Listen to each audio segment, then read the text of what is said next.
Ragnar Lothbrok. Ragnar Lothbrok is one of the most famous names in Viking history, though separating the man from the myth is nearly impossible. Most historians believe he was either a composite figure, built from multiple real chieftains, or a heavily embellished historical person. What the sagas agree on is how he died. After launching a raid on Northumbria that went catastrophically wrong, Ragnar was captured by King Ella around 865 AD. Ella's chosen execution method was a snake pit, Ragnar thrown alive into a writhing mass of venomous serpents in a cold stone chamber. According to the Ragnar Sona Theater, Ragnar laughed. His reported dying words cursed Ella directly, and prophesied that his sons would come for revenge. Whether or not any of this literally happened, the story became one of the most retold death scenes in all of Norse literature, the defiant warrior mocking his executioner with his final breath. Ivar the Boneless. Ivar the Boneless was one of the most feared Viking warlords of the 9th century, and his name alone was enough to terrify anyone who heard it. His exact nickname remains debated. Historians have proposed it referred to extraordinary flexibility, a bone condition, or something else entirely. What is not debated is his effectiveness. He became a powerful ruler of Dublin, where Irish annals record him as a king of considerable influence who dominated both Norse and Irish politics in the region. His death, recorded around 873 AD, is strangely anticlimactic for a man of his reputation. He reportedly died of a sudden illness, not on any battlefield. No saga writer bothered to give him a dramatic final stand. The man who made kings scream died quietly, of sickness, and the silence around it somehow makes it worse. Björn Ironside. Björn Ironside pulled off one of the most audacious Viking operations in history. He and his partner Hasting led a fleet deep into the Mediterranean around 859 to 861 AD, raiding Spain, North Africa, and Italy. They famously sacked a city they believed was Rome, which turned out to be Luna, a mistake that presumably stung.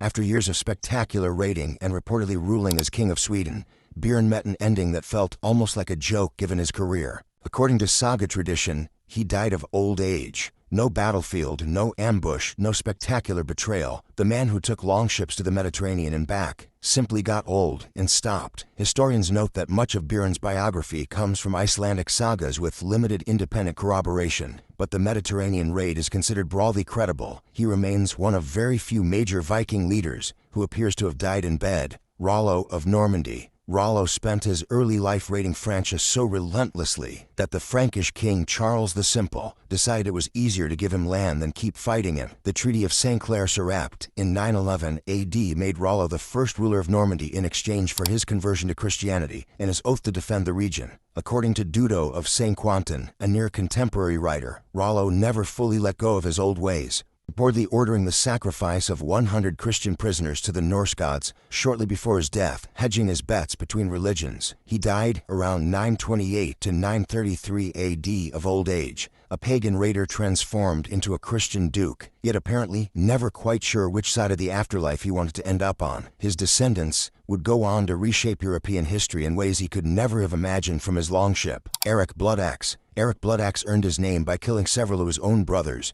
to secure the Norwegian throne after the death of his father, Harald Fairhair. According to Heimskringla, he and his wife were responsible for the killing of 5 of his half-brothers. It did not hold. His surviving brother Haakon the Good drove him out, and Erik eventually landed in Northumbria, where he ruled as king from York on 2 separate occasions. His final end came at the Battle of Stainmore in 954 AD, fought in the bleak moorland hills of what is now the border of Cumbria, County Durham, and North Yorkshire. He was killed there. His death attributed to treachery by Maccus, an agent acting under Earl Oswulf of Bamberg, some sources suggesting Oswulf himself encouraged the ambush. Erik died on a narrow pass in the Pennines, cut down among heather and grey rock. The man who had murdered his way to a throne was undone by someone else's treachery.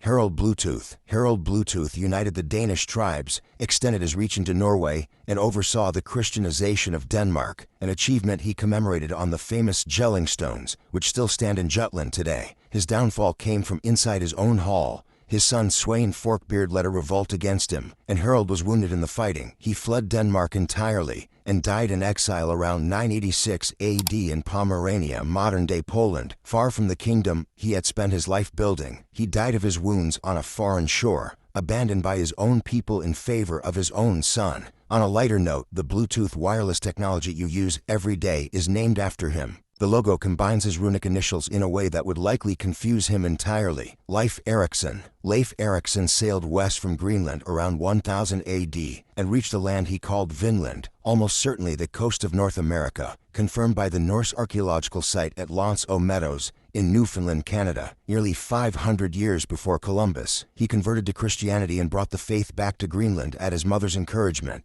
And then, according to the sagas, he simply disappears. His death date is estimated around 1020 AD, but is not recorded in any detail. The man who walked the soil of a continent that Europe would not officially encounter for another 5 centuries, died unremarkably, with no record of how or where. The sagas, which loved a dramatic death, had nothing to say. He just stopped appearing. The greatest explorer of the Viking Age faded out quietly, unknown to the world he had found. Olaf Haraldsson, Saint Olaf. Olaf Haraldsson converted Norway to Christianity, with a combination of genuine faith and considerable violence, making him either a saint or a tyrant depending on who you asked at the time.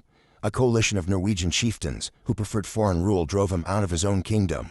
Olaf returned in 1030 AD to reclaim the throne and was killed at the Battle of Stiklestad on July 29th, outnumbered badly by his own former subjects. According to Snorri Sturluson's Heimskringla, written roughly 2 centuries later, Olaf was struck simultaneously by a spear, a sword, and an axe, 3 wounds almost designed to mirror a martyrdom. He was canonized just 1 year after his death. Nidaros Cathedral, modern Trondheim, was built over his tomb and became one of medieval Europe's great pilgrimage sites. Norway's patron saint was killed by Norwegians.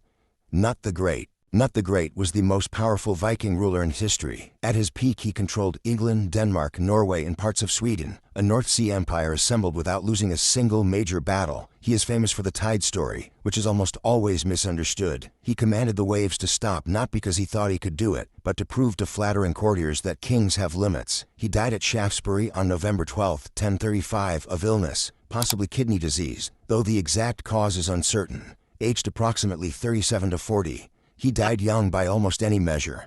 His empire collapsed almost immediately afterward, divided among his sons who destroyed each other within a few years. The man who held England, Denmark, and Norway in one fist left nothing behind that lasted. He was buried at Winchester Cathedral, and the North Sea Empire was buried with him.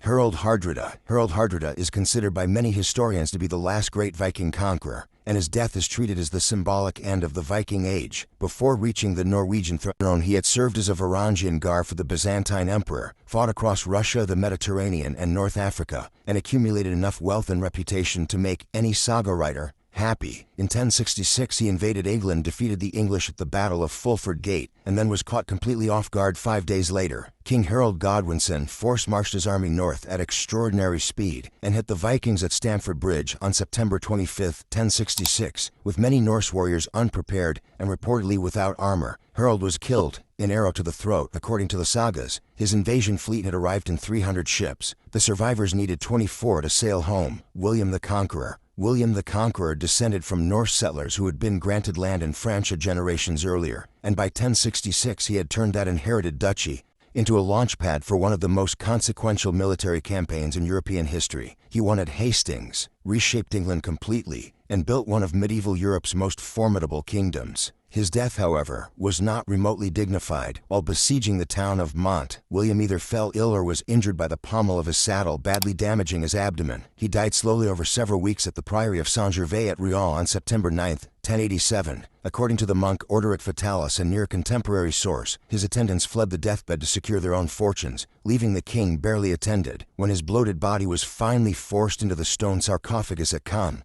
it reportedly burst. The conqueror of England received the least dignified burial in royal history. If you want to see more, click the video on screen now.